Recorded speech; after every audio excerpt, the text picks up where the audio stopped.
Hello students, welcome to the course on business regulations. Today, before I begin with the lesson, I want to show you some piece of information. Here are some forex rates. 1 US dollar equals 75.68 Indian rupees. 1 euro equals 81.89 Indian rupees. 1 pound sterling equals 93.60 Indian rupees. What are these? These are forex rates, right? So US dollar, euro, pound sterling are different currencies. They are currencies of different countries. So Indian rupee or INR is our currency. So we are learning the lesson on Foreign Exchange Management Act. Dealing in foreign currencies is restricted. Before this act, there was FERA, Foreign Exchange Regulation Act, which was passed in 1973. The aim of this act was to put regulations on foreign exchange, transactions. But the term regulation changed to management in 1999. So regulation was changed to management, and now foreign exchange is managed, restricted, not regulated. Regulation is not the main purpose. So let us set the main of this study. Here we know important terms like foreign exchange, foreign currency, authorized dealer, and we know the main features and objects of the act, and we familiarize with forex dealings.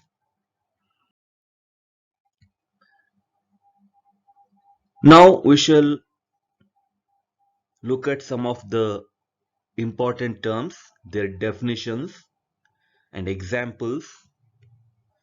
Okay, here we go. Authorized person.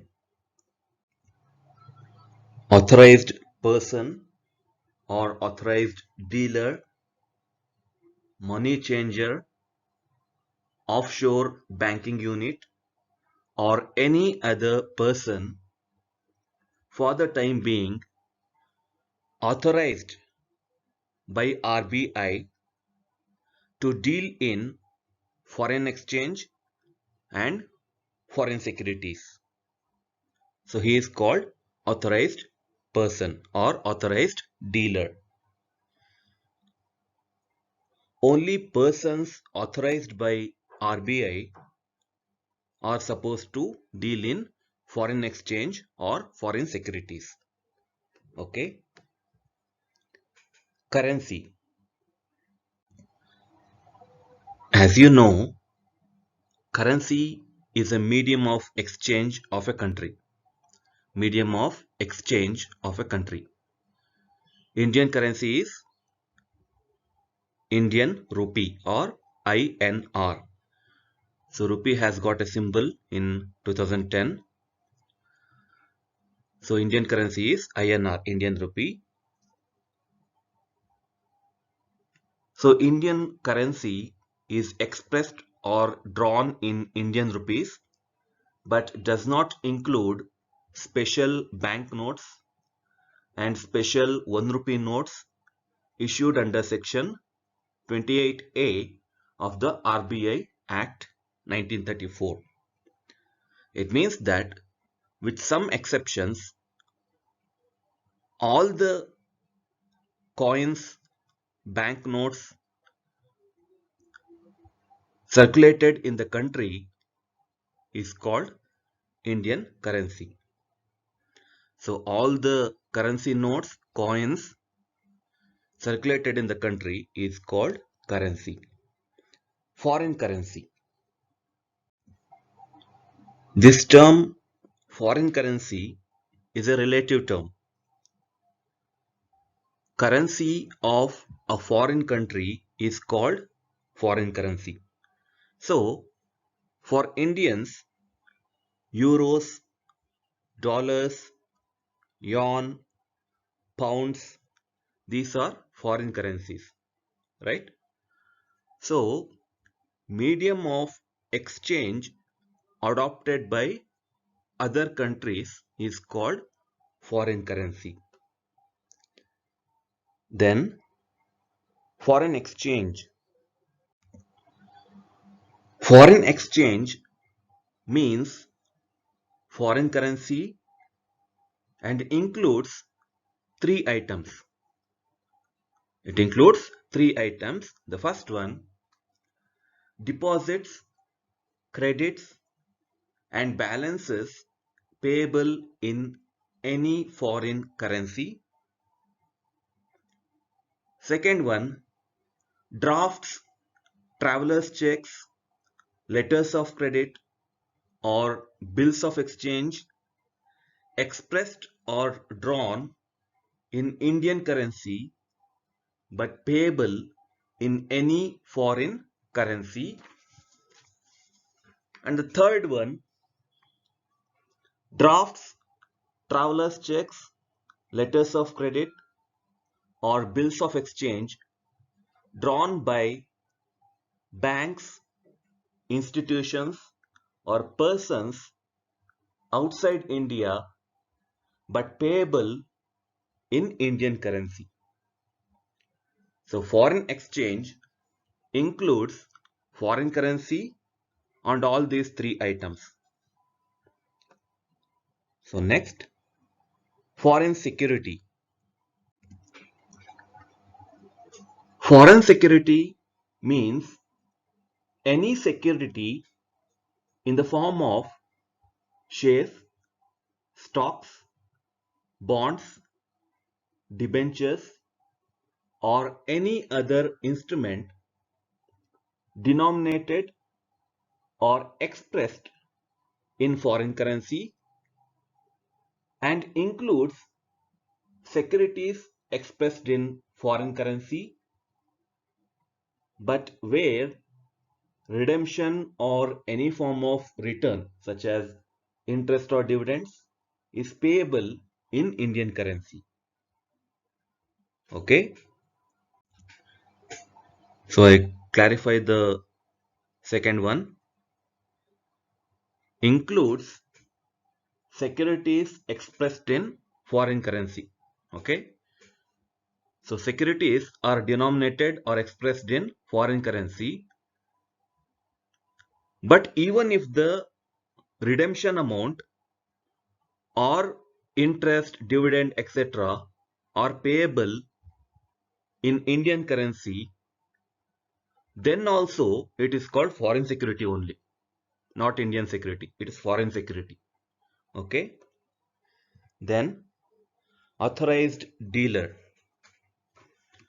Do you see any differences in this uh, authorized person and authorized dealer between these two terms?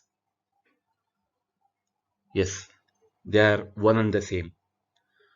Authorized person is also called authorized dealer, one who is authorized by RBI to deal in foreign exchange or foreign securities. So moving ahead. So we are coming to the objects of FEMA.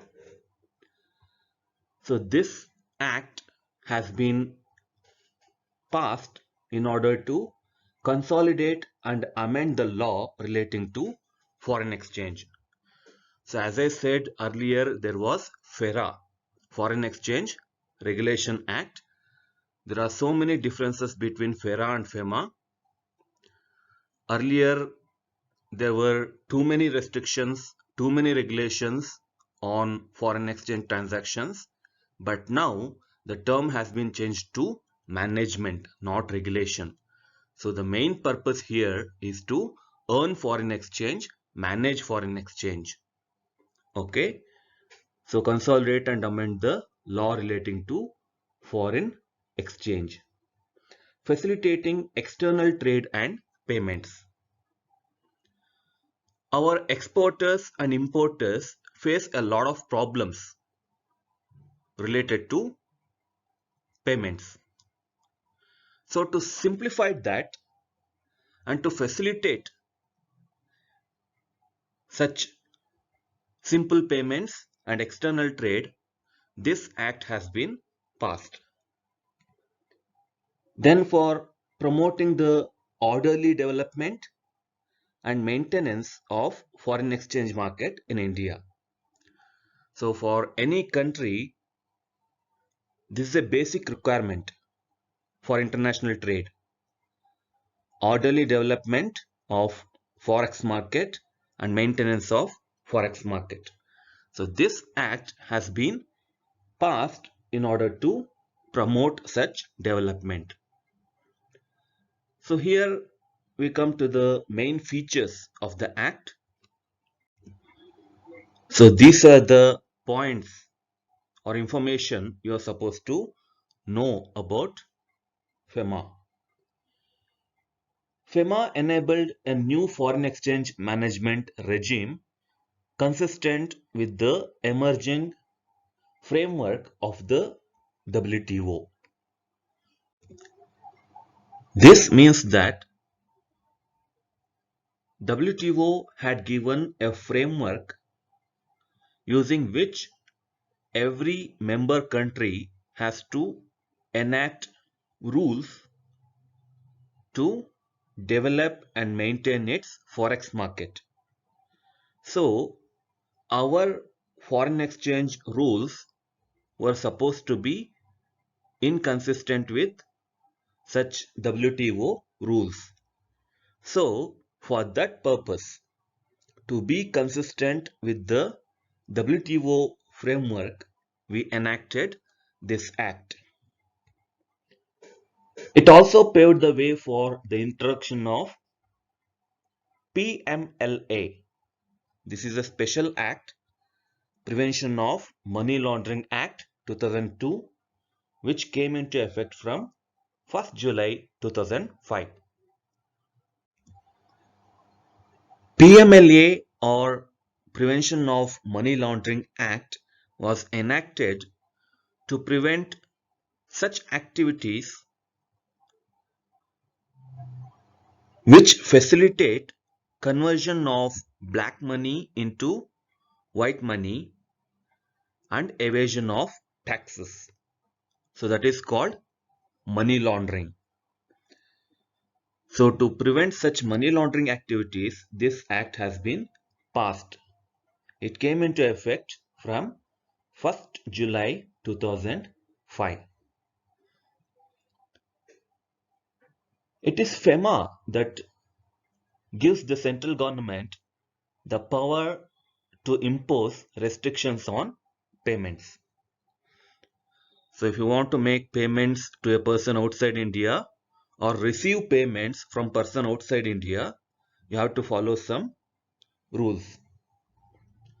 So these rules have been put into force by FEMA. Free transactions on current account subject to reasonable restrictions.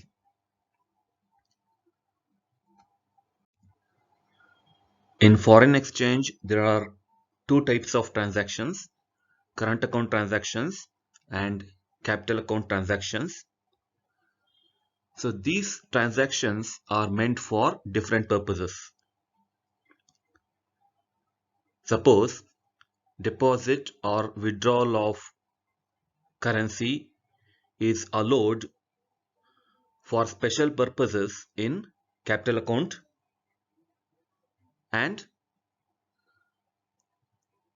withdrawal or deposit of currency is allowed for different purposes in current account. Okay, so current account and capital account have different set of purposes. So they have been classified, and free transactions on current account are subject to reasonable restrictions. From current account, you can do transactions freely. You can deposit currency or withdraw currency, but they are subject to some reasonable restrictions. Then deals in foreign exchange under the current account by an authorized person. Only an authorized person or a dealer can deal in foreign exchange or foreign securities. The RBI is empowered by this act to subject the capital account transactions to a number of restrictions. So compared to current account transactions, capital account transactions are subject to a lot of restrictions. So RBI has power to put such restrictions. Then residents can carry out transactions if acquired when living outside India or inherited. Suppose if residents of India earned foreign exchange or foreign securities when they were living abroad, then they are entitled to receive that foreign exchange or foreign security. Or if they have inherited from their father or grandfather, grandmother, if they have inherited foreign exchange or foreign security, then they are supposed to receive that foreign exchange or foreign security. So this is the rule. So residents can carry out transactions if they have acquired it when living abroad or inherited. Then we come to the last section, offenses and penalties. So these penalties have been imposed on contraveners by RBI under the Act. So contravention of provisions of the Act can be regarded as offenses. So those persons who do not act according to the provisions of the Act, that is, they are contravening the provisions of the Act. So they are called offenders. Only a person authorized can deal in foreign exchange. If a person who is not authorized deals in foreign exchange, then he is an offender. He will be penalized. No one can make a payment to a resident outside India without permission. Suppose you are a resident outside India, you want to make payment to me. I am a resident in India. Without permission from RBI, you can't make payment. Okay. So you are resident outside India. I am a resident in India. Either me or you cannot make any transaction without permission from the government or RBI. No one can receive any payment from a person resident outside India without permission. So this is a case of receiving payment. Okay, receiving payment from a person resident outside India. So you can't receive payment without permission. And a person resident in India cannot deal in foreign exchange, foreign security, or any immovable property situated outside India without permission. Suppose I am a person resident in India. I'm a person resident in India. I can't deal in foreign exchange, foreign security, or any immovable property situated outside India. Okay. But if I want to deal, I have to take permission. A person resident outside India, a person resident outside India cannot acquire immovable property in India without permission of RBI. Suppose a foreigner, that is a person resident outside India, he cannot acquire immovable property in India without RBI permission. So now we look at the penalties. Thrice the sum involved in contravention. If the amount is quantifiable, then 3 times the sum involved in contravention. If 1 lakh rupees is involved in contravention, then 1 lakh into 3, 3 lakhs. 3 lakhs will be collected as penalty. Like that. Up to 2 lakh rupees if the amount is not quantifiable. If the amount is not quantifiable, if the amount is not measurable, then up to 2 lakh penalty can be imposed. Then if contravention continues, every day rupees 5,000. If the contravention continues, then every day rupees 5,000 will be imposed.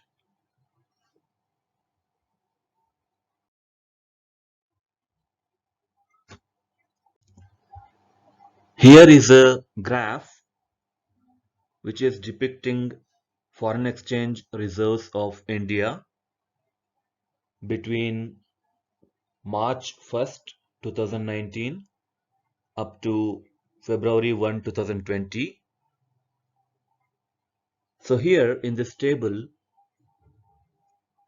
there is information of the last month, previous month, minimum, maximum, unit, that is US dollar, million, frequency they have followed monthly, and range April 1989 to February 2020.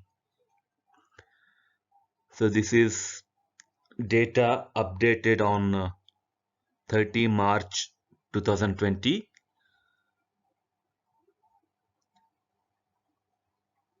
So here is data collected for 31 years, but this graph is showing only data from March 1st, 2019 to February 1, 2020. So that is how many months?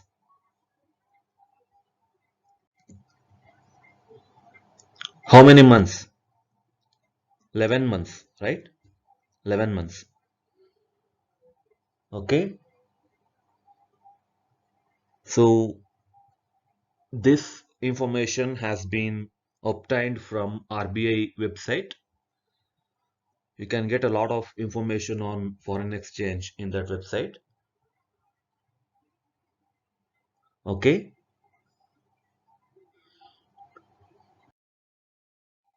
And we are going to end this class. And thank you, students. Thank you for your cooperation and congratulations on learning major concepts of foreign exchange. If you have any doubts or need any clarification, you can contact me at my WhatsApp number, or you can comment in the comment box. Thank you, students. Thank you once again.